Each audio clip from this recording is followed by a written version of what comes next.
ಸಚಿವ ಮಿತ್ರರೇ, ಮಾಧ್ಯಮದ ಗೆಳೆಯರೇ ಹಾಗೂ ದೇವನಹಳ್ಳಿ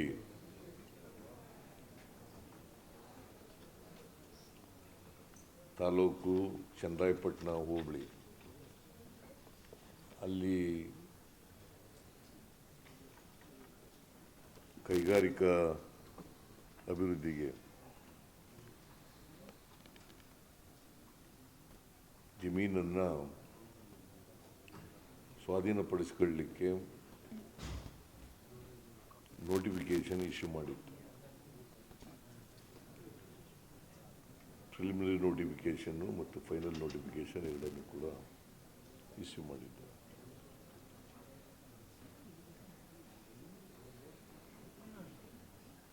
ರೈತರು ಮತ್ತು ಸಂಘಟನೆಗಳು, ಹೋರಾಟಗಾರರು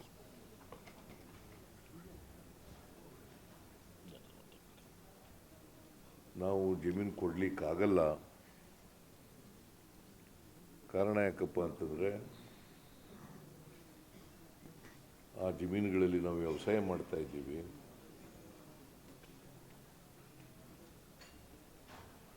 ವ್ಯವಸಾಯವೇ ನಮ್ಮ ಮುಖ್ಯ ಕಸುಬು.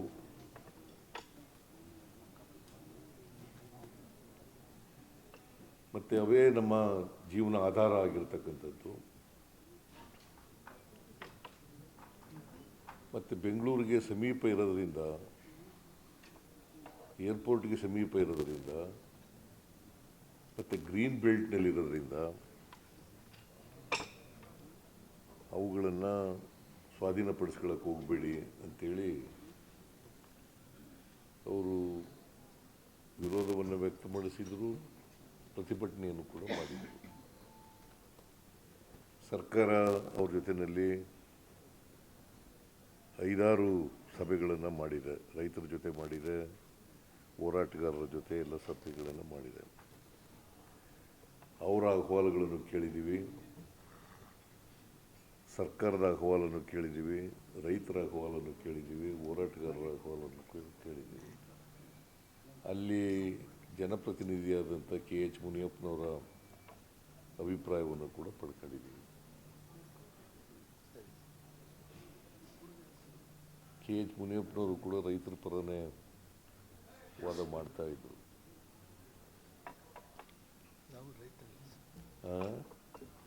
ಎಲ್ಲರೂ ರೈತರೇ, ಮೂಲತಃ ರೈತರೇ, ಆಮೇಲೆ ಬೇರೆ ಬೇರೆ ಆಗಿರೋದು. ಈಗ ರಾಜಕಾರಣಿ ನೀವು, ಈಗ ಯಾವ ಹೊಲ ಹುಟ್ಟಿದೀನಿ, ನೇಗಿಲು ಕಟ್ಟಕ್ಕೆ ಬರ್ತದೋ ಇಲ್ಲೋ ಗೊತ್ತಿಲ್ಲ ನಿಮಗೆ.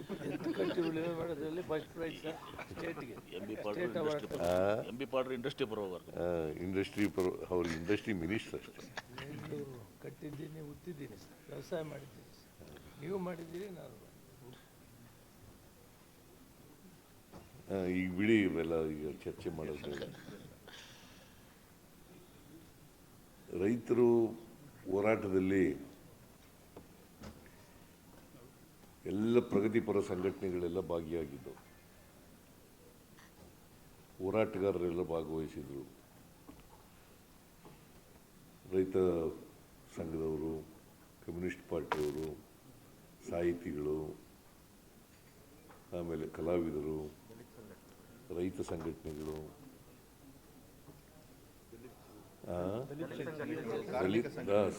ದಲಿತ ಎಲೆ ಶಂಕರ್ ಬಂದೇ ಇಲ್ಲ ಇವತ್ತು.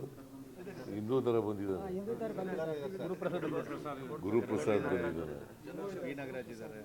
ನಾಗರಾಜ್ ಇದ್ದಾನೆ, ಶಂಕರೇ ಪತ್ತೇಲ್ ಬಂದ.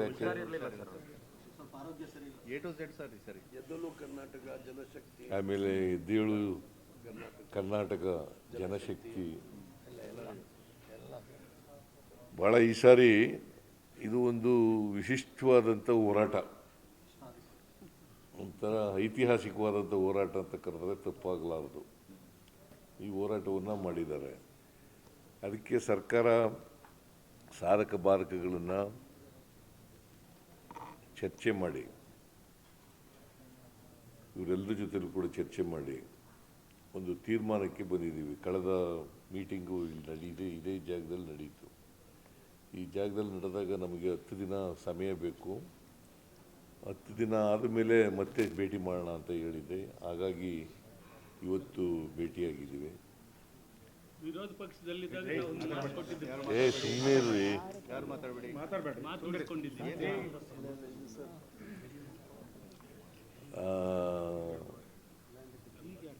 1777 ಎಕರೆ 1777 ಎಕರೆ ಅದು ಅಂತಿಮ ಅಧಿಸೂಚನೆ ಆಗಿರ್ತಕ್ಕಂಥ ಲೆಕ್ಕ.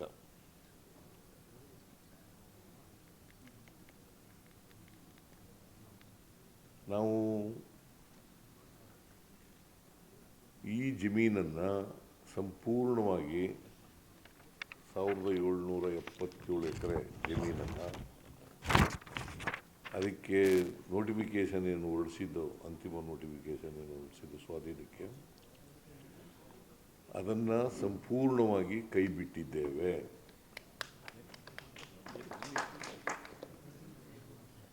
ಆದರೆ ರೈತರು ಸ್ವಯಂ ಪ್ರೇರಿತರಾಗಿ ಕೊಡಲಿಕ್ಕೆ ಮುಂದೆ ಬಂದರೆ ಅಂಥ ಜಮೀನುಗಳನ್ನು ಒಪ್ಪಂದದ ಮೇಲೆ ತಗೊಳ್ತೀವಿ. ಬೈ ಕನ್ಸೆಂಟ್ ಒಪ್ಪಂದದ ಮೇಲೆ ತಗೊಳ್ತೀವಿ. ಅದನ್ನು ಯಾರೂ ತಡೆಯೋಕ್ಕಾಗಲ್ಲ.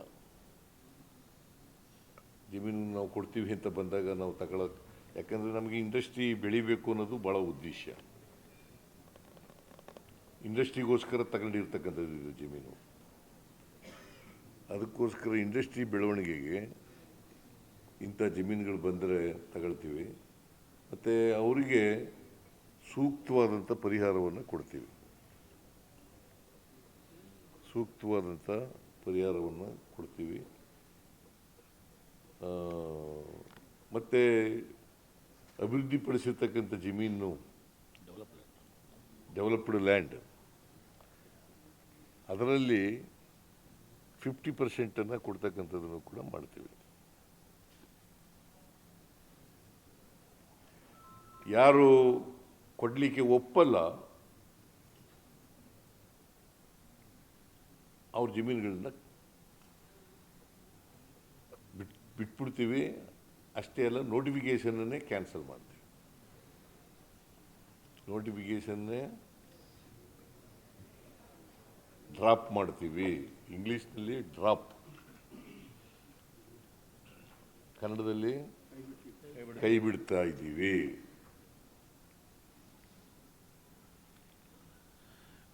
ಸೊ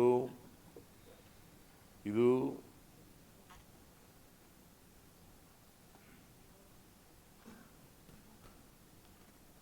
ಸರ್ಕಾರ ತೆಗೆದುಕೊಂಡಿರ್ತಕ್ಕಂಥ ತೀರ್ಮಾನ. ಅದನ್ನು ರೈತ ಪ್ರತಿನಿಧಿಗಳಿಗೂ ತಿಳಿಸಿದ್ದೇನೆ. ಅವರು ಕೂಡ ಸ್ವಾಗತ ಮಾಡಿದ್ದಾರೆ. ಹೋರಾಟಗಾರರು ಸ್ವಾಗತ ಮಾಡಿದ್ದಾರೆ, ರೈತರು ಸ್ವಾಗತ ಮಾಡಿದ್ದಾರೆ, ಎಲ್ಲ ಸಂಘಟನೆಗಳು ಕೂಡ ಸ್ವಾಗತ ಮಾಡಿದ್ದಾರೆ.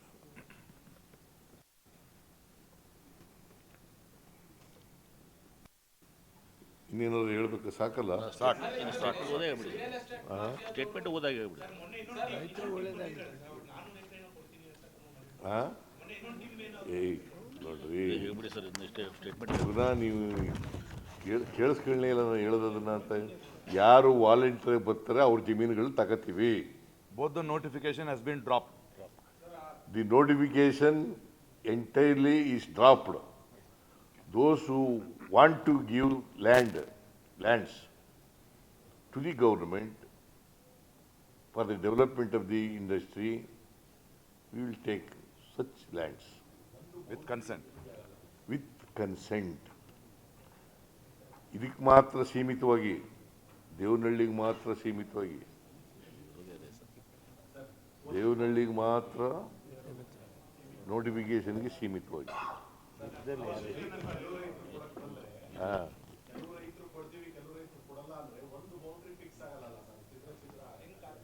ನಾವು ನೋಡ್ತೀವ್ರಿ, ನಾವು ಎಲ್ಲ ಈಗಲೇ ಹೇಳ್ಬಿಡ್ಲಾ? ಒಂದು ಬೌಂಡ್ರಿ ಬರ್ತದ, ಅರ್ಧ ಬೌಂಡ್ರಿ ಬರ್ತದ, ಮಧ್ಯೆ ಬರ್ತದ ಅಂತ ಈಗಲೇ ಹೇಳಲ್ಲ. ಯಾರು ರೈತರು ಮುಂದೆ ಬರ್ತಾರೆ ಅವ್ರ ಜಮೀನು ತಗತ್ತೀವಿ.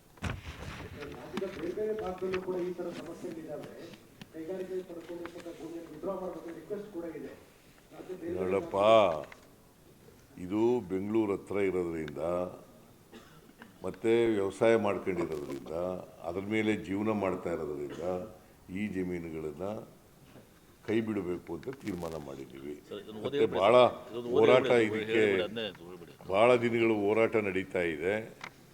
ಮತ್ತು ಎಲ್ಲ ಸಂಘಟನೆಗಳು ಕೂಡ ಹೋರಾಟಗಾರರು ಇದರಲ್ಲಿ ಭಾಗವಹಿಸಿದ್ದಾರೆ. ಭಾಳ ಮುಖ್ಯವಾಗಿ ರೈತರಿಗೋಸ್ಕರ, ರೈತರು ವ್ಯವಸಾಯ ಮಾಡಲಿಕ್ಕೋಸ್ಕರ, ಅವರ ಜಮೀನುಗಳನ್ನು ಉಳಿಸ್ಕೊಳ್ಳಿಕ್ಕೋಸ್ಕರ ಮಾಡ್ತಾ ಇರ್ತಕ್ಕಂಥದ್ದು. ಆದ್ದರಿಂದ ಮಾಡ್ತೀವಿ. ಎಲ್ಲಕ್ಕೂ ಇದು, ಈ ತೀರ್ಮಾನ ಎಲ್ಲಕ್ಕೂ ಅಪ್ಲೈ ಆಗಲ್ಲ. ಜಡ್ಜ್ ಭಯ ಅದೇನ್ರಿ, ಅದೇ ಸ್ಟೇಟ್ಮೆಂಟ್ ಅದದು. ಓದೇ ಸ್ಟೇಟ್ಮೆಂಟ್ ಹೇಳ್ಬಿಡಿ ಸರ್, ಸ್ಟೇಟ್ಮೆಂಟ್ ಓದಿ ಹೇಳ್ಬಿಡಿ. ಒಂದು ಏನಪ್ಪ ಆಮೇಲೆ ಮಾತಾಡೋಣ.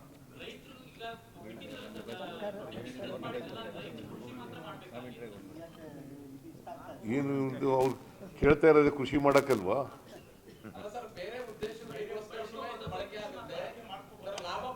ನೀವು ಏನೇನೋ ಕೇಳಕ್ಕೆ ಹೋಗ್ಬಿಡಿಯಪ್ಪ. ಈಗ ನಾವು ಡ್ರಾಪ್ ಮಾಡಿದ್ದೀವಿ. ರೈತರು ವ್ಯವಸಾಯ ಮಾಡಬೇಕು ಅಂತ ಹೇಳಿದ್ದಾರೆ. ಅವ್ರ ವ್ಯವಸಾಯ ಮಾಡ್ತಕ್ಕಂಥ ಕೆಲಸ. ನೋಡಪ್ಪ, ನಾನು ಇಲ್ಲಿ ಒಂದು ರಿಟರ್ನ್ ಸ್ಟೇಟ್ಮೆಂಟ್ ಇದೆ. ಭೂ ಮಾಲೀಕರು ಸ್ವಯಂ ಪ್ರೇರಣೆಯಿಂದ ಮುಂದೆ ಬಂದಲ್ಲಿ ಹೆಚ್ಚಿನ ಹಣಕಾಸಿನ ಪರಿಹಾರ ಅಥವಾ ಹೆಚ್ಚಿನ ವಿಸ್ತೀರ್ಣದ ಅಭಿವೃದ್ಧಿಪಡಿಸಿದ ನಿವೇಶನವನ್ನು ನೀಡಲಾಗುವುದು. ಈ ರೀತಿ ಹೆಚ್ಚಿನ ಪರಿಹಾರ ಅಥವಾ ಅಭಿವೃದ್ಧಿಪಡಿಸಿದ ನಿವೇಶನವನ್ನು ಪಡೆಯಲು ಒಪ್ಪದ, ಪ್ಲೀಸ್ ಅಂಡರ್ಲೈನ್, ಒಪ್ಪದ ರೈತರ ಜಮೀನುಗಳನ್ನು ಕೃಷಿ ಭೂಮಿಯಾಗಿಯೇ ಮುಂದುವರಿಸಲಾಗುವುದು. ಆಲ್ರೆಡಿ ಇದೆ ರೀ. ಈ ವಿಡಿಯೋ ನಿಮಗೆ ಇಷ್ಟವಾದಲ್ಲಿ ಲೈಕ್ ಮಾಡಿ, ಶೇರ್ ಮಾಡಿ, ಸಬ್ಸ್ಕ್ರೈಬ್ ಮಾಡಿ.